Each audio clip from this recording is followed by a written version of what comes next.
Ignacio, humarap na sa NBI, matapos humingi ng tawad kay Jelly O.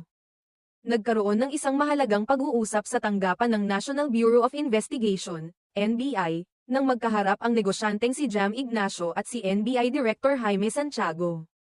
Ang pulong ay kaugnay ng kasong pananakit na isinampa laban kay Ignacio ng kanyang fiancé na si Jelly O.